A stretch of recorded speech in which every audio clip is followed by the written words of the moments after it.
Hello students, welcome to my nurture. मैं हूं कृष्णा। कैसे हैं आप सब लोग? मस्त, बढ़िया। तो चलिए स्टार्ट करते हैं आज हम लोग सोशल फार्मेसी का लेक्चर नंबर 7, जिसके अंदर हम लोग क्या पढ़ रहे थे? Effect of environment on health के ऊपर है ना, एनवायरमेंट का क्या असर पड़ रहा है, जिसके अंदर हम लोग पढ़ने वाले हैं। पार्ट 3 है ये, इसी हेडिंग के अंदर ये तीसरा पार्ट है, sewage and solid waste. Sewage क्या होता है? सीवेज पता ही होगा तुम लोगों को, क्या होता है सीवेज? जो हमारे घरों से क्या निकलता है, नालियों का पानी है ना, जो हमने नहा लिया, कपड़े धो दिए, जो हमारा सीवर टैंक है उसमें से पानी निकल रहा है गंदा वाला, दैट इज सीवेज। फैक्ट्रियों से निकल रहा है, हॉस्पिटल से निकल रहा है, ठीक है। और सॉलिड वेस्ट, और जो उसका क्या हो रहा है, सॉलिड वेस्ट जो हो रहा है, ठीक है। सॉलिड वेस्ट क्या है? कूड़ा करकट, घर का सब्जी काट दी, ये कर दिया, हर जगह से। इनके डिस्पोजल की बात करेंगे कि आखिरकार इसको डिस्पोज कैसे करते हैं, किस तरीके से फाइनली इसको हम लोग क्या करते हैं, डिस्पोज मतलब अल्टीमेटली किसी चीज को खत्म कर देना। तो ये सीवेज जो गंदा, इतना गंदा पानी होता है, इसको डायरेक्ट नदियों में नहीं डाला जाता है, ठीक है। तो आओ स्टार्ट करते हैं इसको, हम लोग देखते हैं क्या है इसके अंदर। तो क्या बोल रहा है? ओके, तो कह रहा है सीवेज एंड सॉलिड डिस्पोजल। पहले हम पढ़ेंगे सीवेज के बारे में। कह रहा है sewage it is a waste water. क्या होता है? Waste water containing food residue, है ना, जो हमने खाना खाया, छिलके हिलके जो है उसके, वो एनिमल रेसिड्यू, है ना, एनिमल का रेसिड्यू हो सकता है, गंदगी हो सकती है। ह्यूमन एक्सक्रीटा, जो हम लोग का वेस्ट निकला यूरिन या फीसिस के रूप में। डिटर्जेंट, जो कपड़े धुल रहे हैं। इंडस्ट्रियल डिस्चार्ज, फैक्ट्रियों वगैरह से जो पानी, गंदा पानी निकल रहा है, डिस्चार्ज बोल दिया उसे, industrial. Generated every day in cities and towns as municipal waste, इसको म्युनिसिपल वेस्ट बोल देते हैं, जो इंडस्ट्रियल डिस्चार्ज है, ठीक है। तो ये सारी चीजें जो घरों से, फैक्ट्रियों से, हॉस्पिटल से गंदा पानी के रूप में बाहर नालियों में आता है, फिर ये नाली आगे जाकर बड़े नाले में कन्वर्ट होता है। वो पानी को आखिरकार हम लोग डिस्पोज कैसे करते हैं? ओके, कह रहा है it contain large amount of organic matter. इसके अंदर ऑर्गेनिक मैटर यानी कि कार्बन कंटेनिंग, है ना, ऑर्गेनिक क्या होते हैं? कार्बन कंटेनिंग मैटर बहुत ज्यादा पाया जाता है। एंड माइक्रोब्स होते हैं कुछ, has can not be and microbes that cannot be discharged into natural water body, है ना। Okay, it contain large amount of organic matter and microbes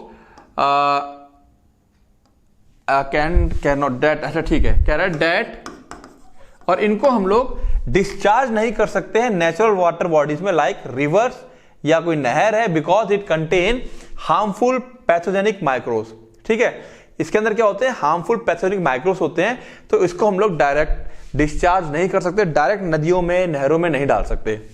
अब बिफोर डिस्पोजल, डिस्पोजल से पहले सीवेज के, इट इज ट्रीटेड मतलब इसको कुछ treatment दिया जाता है, इसके अंदर से गंदगी हटाई जाती है। अब गंदगी कैसे हटाएंगे देखेंगे अभी। इन सीवेज ट्रीटमेंट प्लांट, ठीक है ना, इनको गंदगी हटाने के लिए हम लोग कुछ ट्रीट करते हैं इसके पानी को, to make it less polluting, जिससे कि क्या हो जाए, लेस पॉल्यूटिंग हो जाए, इसका पॉल्यूशन कम हो जाए। Sewage treatment is carried out in 2 stages. 2 stages में सीवेज का ट्रीटमेंट होता है। Treatment of sewage water done by the heterotrophic microbes. अब ये वेरी इंपॉर्टेंट, जो सीवेज का ट्रीटमेंट होता है वो हेट्रोट्रॉफिक माइक्रोब्स, ऐसे माइक्रोब्स जो हेट्रोट्रॉफिक कौन होते हैं?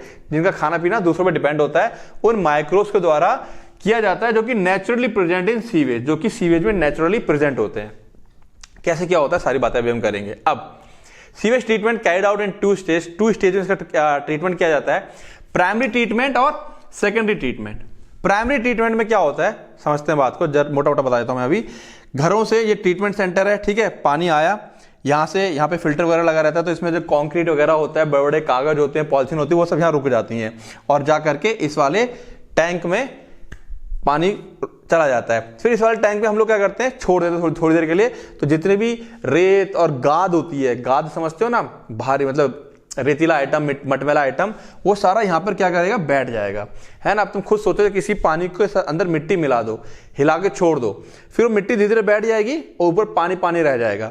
फिर यहां से केवल जो पानी पानी वाला पार्ट होता है उसको आगे पास कर दिया जाता है, और नीचे जो मिट्टी वाला पार्ट होता है वो नीचे बैठ जाता है। उस पानी वाले पार्ट को फिर हम आगे भेज देते हैं, और इस टैंक के अंदर हम लोग क्या करते हैं, माइक्रोब्स होते हैं, ठीक है। वो माइक्रोब्स क्या करते हैं, अब इस पानी के अंदर जो गंदगी है, जो ऑर्गेनिक कंटेंट है, वो माइक्रोब्स ऑक्सीजन की हेल्प से उस गंदगी को खाएगा।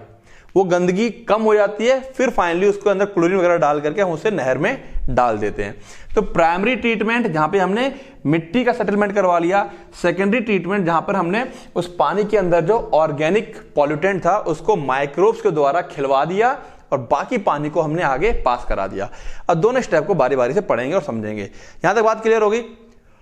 नाउ प्राइमरी ट्रीटमेंट, तो आओ देखते हैं प्राइमरी ट्रीटमेंट क्या कह रहा है। In this large solid diameter more than 2 centimetre, जो बड़े बड़े सॉलिड होते हैं, पत्थर, कंकड़, एंड ग्रिट, जो सॉइल होगा, स्मॉल पेबल, छोटे छोटे कंकड़ होते हैं, आर रिमूव्ड बाय फिल्ट्रेशन। ये फिल्ट्रेशन था यहां पर, है ना, ये क्या लिखा हुआ है, स्क्रीनिंग स्टेज, जहां पर क्या हो रहा है, ये फिल्ट्रेशन हो रहा है।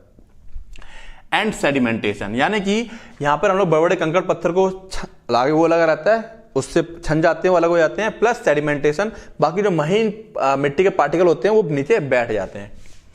इनिशियली शुरुआत में जब floating debris is removed by filtration, जब फ्लोटिंग डेब्रीज है, पत्थर, कूड़ा, पत्ता, पॉलिथीन, वो सब क्या है, फिल्टर कर दी जाती हैं। Then the grit are removed by sedimentation. जो ग्रिट होता है, ग्रिट मतलब महीन मिट्टी या रेत, वो धीरे धीरे क्या करेगी, बैठ जाएगी, सेडिमेंट कर जाएगी, solid sink to the bottom, वो बॉटम में चले जाते हैं। Oil and grease race to surface, जो ऑयल और ग्रीस होता है वो सरफेस पे आ जाता है। All solid that settle form the primary sludge, जितना भी सॉलिड बैठ जाता है और नीचे जो गाद बन जाती है उसको हम लोग क्या बोलते हैं, प्राइमरी स्लज कहते हैं, है ना। अब इसको ऐसे समझते हैं हम लोग कि ये टैंक था, इसके अंदर पानी था, तो जितना भी मिट्टी वाला पार्ट था वो नीचे बैठ गया, पानी पानी ऊपर रह गया। ये जो मिट्टी वाला गाद नीचे बैठ गया, इसको हम लोग क्या बोलते हैं, प्राइमरी स्लज। इसको हम लोग क्या बोलते हैं, प्राइमरी स्लज बोलते हैं। And the supernatant forms the effluent. Supernatant का मतलब होता है ये जो पार्ट ऊपर का बच गया, ये जो ऊपर का जो पानी बचा हुआ ना, ये वाला, इसको हम लोग क्या कहते हैं, सुप्रानेंट। और इसी को हम लोग क्या बोल देते हैं, एफ्लुएंट। ये क्या बनाता है, एफ्लुएंट, मतलब इसी पानी को फिर हम आगे पास कर देते हैं।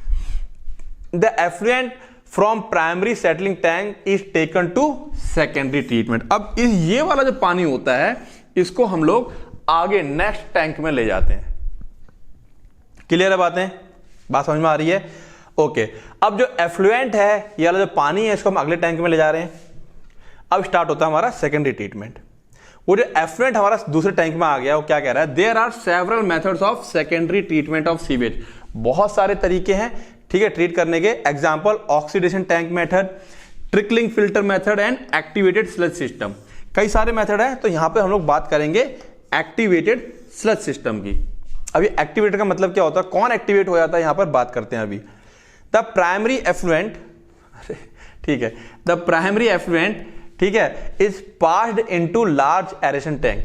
जो प्राइमरी एफ्लुएंट होता है ना, इस वाले टैंक से नीचे गाद बैठ गई, ये पानी को हम लोग दूसरे टैंक में ले गए, इस वाले टैंक में डाला।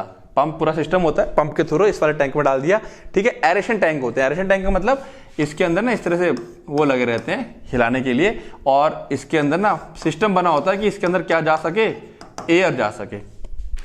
अब एयर की जरूरत क्यों पड़ेगी, बात करेंगे, मैं समझा देता हूं प्रोसेस, एयर की जरूरत क्यों पड़ती है। इसके अंदर हम लोग डालते हैं माइक्रोब्स। ये माइक्रोब्स क्या करते हैं, ऑक्सीजन का इस्तेमाल करते हैं। जैसे हम लोग का ये खाना हमको पचाने के लिए क्या चाहिए, ऑक्सीजन चाहिए। ये लोग भी इसके अंदर, इस गंदे पानी के अंदर जो ऑर्गेनिक क्या है, जो ऑर्गेनिक पॉल्यूटेंट है, ऑर्गेनिक पॉल्यूटेंट होता है इस पानी के अंदर, उसको खाते हैं। उसको खाने के लिए इनको क्या चाहिए होती है, ऑक्सीजन। जितनी ज्यादा गंदगी होगी उतना ज्यादा ऑक्सीजन चाहिए होता है इनको। तो यही होता है हमारा बीओडी, बायोकेमिकल ऑक्सीजन डिमांड। तो हम लोग क्या करते हैं, यहां पर स्टार्टिंग में जब शुरुआत था, पानी लेते हैं, मान लो 1 लीटर पानी ले लिया हमने, इसके अंदर का बीओडी देख लिया, ठीक है, बीओडी कितना लग रहा है, मान लो कुछ बीओडी का अमाउंट आ रहा है। फिर जब इसके अंदर पूरी प्रोसेस हो जाती है, फिर हम वापस से इसका बीओडी चेक करते हैं। अब हम क्या देखते हैं, पहले ऑक्सीजन, पहले वाले गंदे पानी में ऑक्सीजन लग रही थी सपोज 100, अब लग रही है ऑक्सीजन केवल, कितना ऑक्सीजन लगा, 15 या 10, तो लगभग 10 से 15% जब बीओडी की वैल्यू आ जाती है, मतलब इनिशियल वैल्यू का 10 से 15% डिक्रीज कर जाता है, एक वैल्यू सेट होती है, ठीक है ना, 10 से 15% रहती है, तो हम मान के चलते हैं कि अब इसके अंदर जो है मेन गंदगी माइक्रोब्स खा चुके हैं, अब ये पानी को नहर में छोड़ने लायक हो गया है। यही प्रोसेस है सारी, ठीक है ना। मेन काम यहाँ पर कौन करते हैं, माइक्रोब्स कर रहे हैं। बात समझ में आ रही है, ठीक है। ये अभी अभी आगे भी काम आएगा, हमारे पास एक चैप्टर है, ठीक है, जिसमें हम माइक्रोब्स के बारे में पढ़ेंगे। फिलहाल देखते हैं यहाँ पर क्या है। The primary effluent is passed into large aeration tank. Aeration tank मतलब जिनके अंदर एयर जा सकती है। Where it is constantly agitated, जहां उसको लगातार हिलाया जाता है mechanically, and air is pumped into it, ठीक है ना। और इसके अंदर मैंने बताया ना, लगातार इसको हिलाते हैं तो इसके अंदर ये एयर इसके अंदर लगातार जा रही है, ठीक है। This allows growth of aerobic microbes. इससे क्या होता है, हवा आती है, ऑक्सीजन आती है, तो जो माइक्रोब्स हैं वो ग्रो करते हैं और एक झुंड टाइप बना लेंगे, और उस झुंड को हम लोग क्या बोलते हैं, फ्लॉक्स बोलते हैं। अब वो झुंड जो होते हैं बड़े बड़े, वो हमको दिखाई देने लग जाते हैं। जैसे फंगस जब बहुत ज्यादा हो जाती है तो हमको दिखने लगती है, लेकिन वही फंगस का अगर एक हम पकड़ लें फंगस, तो हम नहीं देख सकते उसको। While growing these microbes consume organic matter, जब ये बड़े हो रहे होते हैं, कैसे बड़े होते हैं, क्या खाते हैं, ऑर्गेनिक मैटर खा लेते हैं, किसका, एफ्लुएंट का, उस पानी का।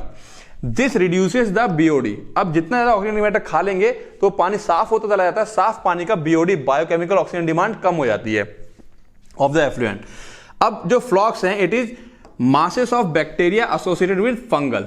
ये ध्यान रखना, जो फ्लॉक होते हैं वो बैक्टीरिया और फंगल का एसोसिएशन होता है to form a mesh like structure. Clear होगी बात। तो हुआ क्या, अब हम लोग जैसे ऐसे समझ सकते हैं, जैसे मैंने वहां पे बताया, अभी एक साफ पानी ले लें, ठीक है, उसका बीओडी हमने देख लिया कितना है। थोड़ा गंदा पानी देखा, उसका बीओडी कितना, बहुत गंदा पानी, उसका बीओडी बहुत ज्यादा होगा। तो एक लिमिट सेट होती है कि जब बीओडी इतना होगा तो हम उसे इतना साफ मानते हैं कि उसे नदियों में छोड़ा जा सके। अब बीओडी की बात कर ली यहां पर। बीओडी की बात, बीओडी क्या होता है, it is the amount of oxygen that would be consumed if all the organic matter in 1 litre of water oxidised by bacteria. जितना भी उसके अंदर केमिकल ऑर्गेनिक कंपाउंड है, ठीक है ना। सपोज एक उदाहरण देता हूं मैं, CH4 है, ऑक्सीडाइज होना है इसको, ठीक है ना। तो ये केस में ऑक्सीडाइज हो जाएगा CO2 प्लस H2। ये तो मैंने बर्निंग प्रोसेस बता दी, एक सिंपल समझाने के लिए बताया कि इसका अगर ऑक्सीडेशन हो रहा है तो ये कुछ इस तरह से कन्वर्ट हो जाएगा। This is the organic compound, ठीक है। तो कह रहा है 1 लीटर पानी को, उसके अंदर जितना भी ऑर्गेनिक अमाउंट है उसको ऑक्सीडाइज करने के लिए बैक्टीरिया कितनी ऑक्सीजन लेगा, that is biochemical oxygen demand. Therefore BOD measures the rate of Uptake of oxygen. इसीलिए जो बीओडी होता है उससे हमें पता चलता है कि कितनी ऑक्सीजन खाई जा रही है माइक्रो ऑर्गेनिज्म के द्वारा इन अ सैंपल ऑफ वाटर, और BOD is measure of the organic matter present in the water. ये हम यूं कह सकते हैं कि बीओडी से हम मेजर कर सकते हैं, नाप पाते हैं कि ऑर्गेनिक मैटर कितना। जितना ज्यादा ऑर्गेनिक मैटर यानी कि जितनी ज्यादा गंदगी उतना ज्यादा बीओडी, ठीक है।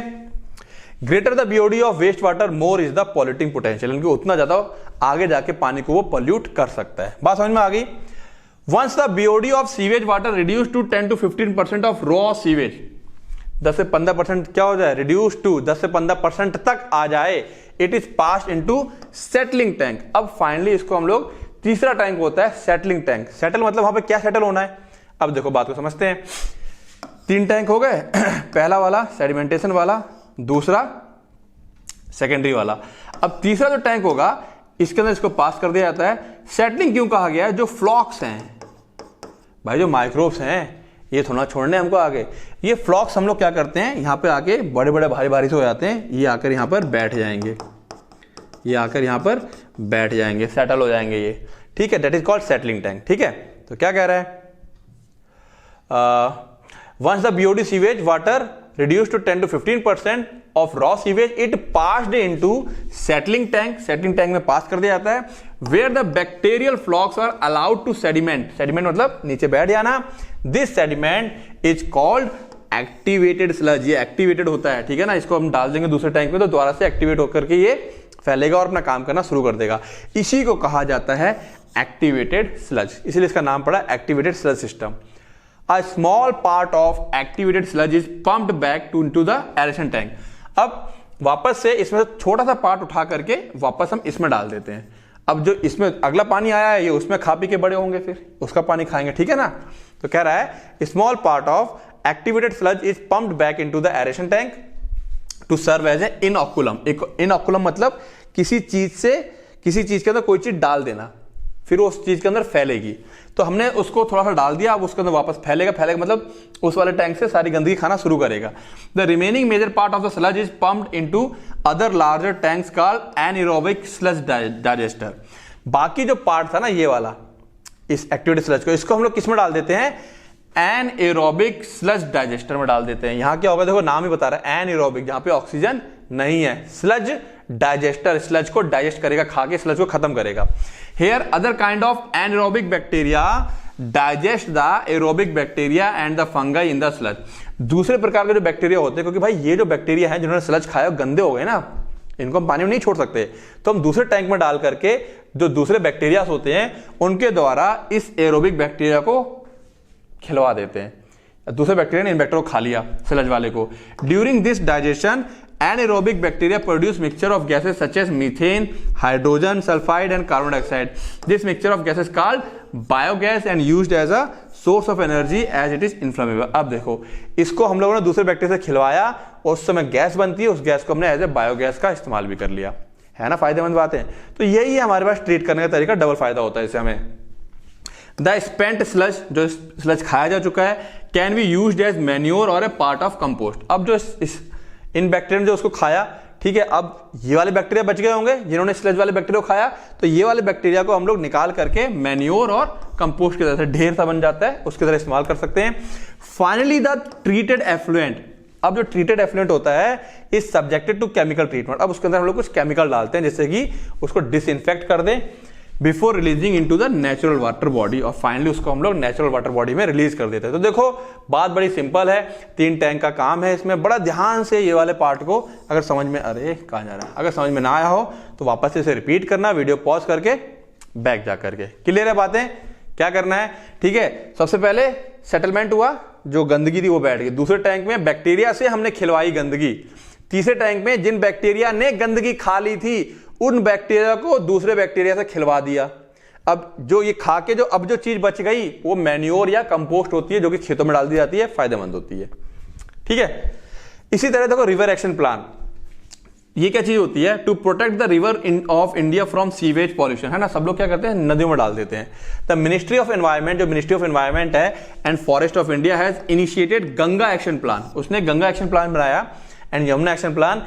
It is proposed to build a large number of treatment plants so that only treated sewage may be discharged in the river. ये इस प्लान के तहत जितने भी शहर हैं उनके, और जिन शहरों के पास से नदियां जा रही हैं जहां पे हम लोग गंदगी छोड़ते हैं, तो वहां पर क्या है, ट्रीटमेंट, ये प्लांट तैयार करना है जिससे कि सारा का सारा गंदा पानी ट्रीट होकर ही नदियों में जाए, डायरेक्ट ना जाए। यही है रिवर एक्शन प्लान। क्लियर है बातें। तो primary treatment, secondary treatment, sewage का खेल खत्म हो गया। अब आते हैं हमारे घरों का जो क्या है, सॉलिड वेस्ट है। हमारे घरों में क्या होता है, सॉलिड वेस्ट। चलें आगे। The term solid waste management mainly refer to the complete process of collecting, treating and disposing of solid waste, ठीक है। तो सॉलिड वेस्ट मैनेजमेंट में क्या आता है, सॉलिड को कलेक्ट करना, उसे ट्रीट करना, यानी कि कुछ पॉइजनस या टॉक्सिक चीजें उसको हटाएंगे और डिस्पोज करेंगे, फाइनली उसे फिर खत्म कर देंगे। तो अब देखें क्या है, in the waste management process the waste are collected from the different sources। Waste जो होता है अलग अलग सोर्सेस से कलेक्ट किया जाता है एंड आर डिस्पोज्ड ऑफ, और फाइनली उसे भी डिस्पोज कर दिया जाएगा। डिस्पोज मतलब खत्म कर दिया जाता है। दिस प्रोसेस इंक्लूड्स कलेक्शन, इसके अंदर कलेक्शन, ट्रांसपोर्टेशन, ट्रीटमेंट, है ना। कलेक्ट करेंगे, लेके जाएंगे, ट्रांसपोर्ट हुआ, फिर उसे ट्रीटमेंट देंगे, treatment analysis and finally disposal of the waste. Finally उस वेस्ट को हम लोग क्या करेंगे, खत्म कर देंगे, डिस्ट्रॉय करेंगे। It needs to be monitor so that strict regulations and guidelines, ठीक है। यहां जरूरत है कि जो गाइडलाइंस वगैरह है, रेगुलेशन, रूल रेगुलेशन, उसी के अंतर्गत उसको हम लोग ट्रीट करें। सोर्सेज क्या है, सॉलिड डोमेस्टिक गार्बेज, जो घरों का कूड़ा निकलता है, waste material from various industry, जो इंडस्ट्री से निकल रहा है, एग्रीकल्चरल वेस्ट, जो एग्रीकल्चरल वेस्ट होता है, plastic, glass, metal, e waste, है ना, जो मोबाइल इलेक्ट्रॉनिक वाला आइटम है, मेडिकल वेस्ट, है ना, मेडिसिनल जो वेस्ट होते हैं, मेडिसिनल पॉलीथीन या दवाइयों के वो हैं, खोखले हैं, वो सब चीजें।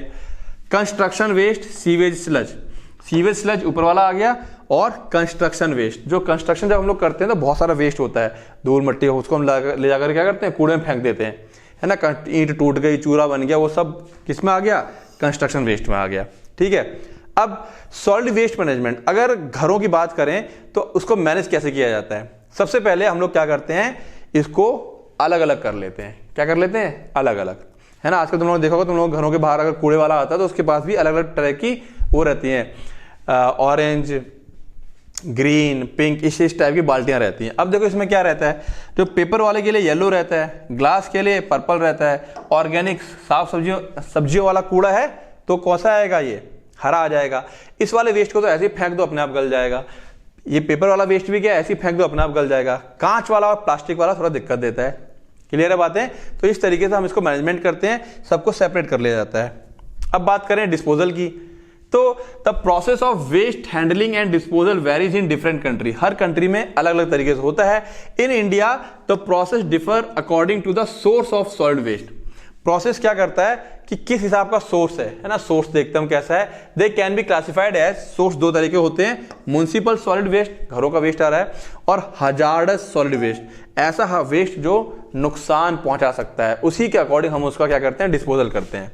Now municipal solid waste can further be divided into biodegradable, recyclable and hazardous domestic waste. अब जो घरों से वेस्ट आता है वो ऐसा भी हो सकता है कि मिट्टी में घुल जाए, रिसाइकल किया जा सकता है, लोहा लंगड़ है या कुछ ऐसी प्लास्टिक वगैरह जिसको वापस रिसाइकल किया जा सकता है, या ऐसा है कोई केमिकल वगैरह हो सकता है। ठीक है, उसको हम लोग क्या कर लेंगे, क्लासिफाई कर लेंगे। The biodegradable waste includes rotten food. Biodegradable में क्या होता है, सड़ा हुआ खाना, वेजिटेबल्स के छिलके, mostly wet kitchen waste, kitchen का जो वेस्ट होता है। रिसाइकलेबल वेस्ट के अंदर क्या रहेगा, प्लास्टिक रहेगा। हजार्डस वेस्ट के अंदर क्या रहेगा, बल्ब, बैटरीज। देखो आगे केमिकल, बल्ब और बैटरीज है ना, इनके अंदर कांच वगैरह रहता है, ये हजार्डस के अंदर आ जाएगा। The industry generated waste from chemical factories, medical waste. Industry का वेस्ट कैसा होता है, केमिकल फैक्ट्री से जो आता है। मेडिकल वेस्ट जो होता है from hospitals are considered as hazardous solid waste. Hospital वगैरह से कई बार क्या होता है, गंदे खून की पॉलिथीन आ गई या सैंपल के कुछ कलेक्शन बाहर ऐसे फेंक दिए जाते हैं, तो कुछ होता है इस तरीके से, कुछ लोग जो लापरवाही करते हैं। And they need special settings to dispose of them, और एक खास सेटिंग के तहत ही इनको हम लोग क्या कर सकते हैं, डिस्पोज करेंगे। कायदा कानून होता है, उसी के अकॉर्डिंग हमें इन्हें डिस्पोज करना है, किसी और तरीके से नहीं कर सकते। इन मैनी रीजन्स, क्या कह रहा है, in many reasons, in any region solid waste management is very important for the safe disposal of waste and to reduce environmental pollution। ठीक है ना, तो सॉलिड वेस्ट का मैनेजमेंट करना बहुत जरूरी है, जैसे कि इन्वायरमेंटल पोल्यूशन ना हो and avoid any health hazard that it may cause, और जो उससे हेल्थ हजार्ड हो सकते हैं वो ना हो, इसके लिए उसका मैनेजमेंट बहुत जरूरी होता है। Landfills are the most common method, landfills है ना, जाकर के गड्ढा किया और दफना दिया, of disposing of solid waste. Modern day landfills are designed by taking care of various environmental factors and types of waste so as to minimize the pollution and health risk। तो जो लैंडफिल है सबसे common तरीका है। ठीक है, अब आजकल जो किया जा रहा है उसमें कई सारे और चीजों को देखा जाता है कि लैंडफिल करने के बाद वो फर्दर तो पॉल्यूट नहीं कर देगा एनवायरनमेंट को, तो वो सारी चीजें यहाँ देख करके तब उसको हम लोग करते हैं। अब देखो यहाँ पे कई तरीके से हम लोग कर सकते हैं। मेथड ऑफ डिस्पोजल है डंपिंग।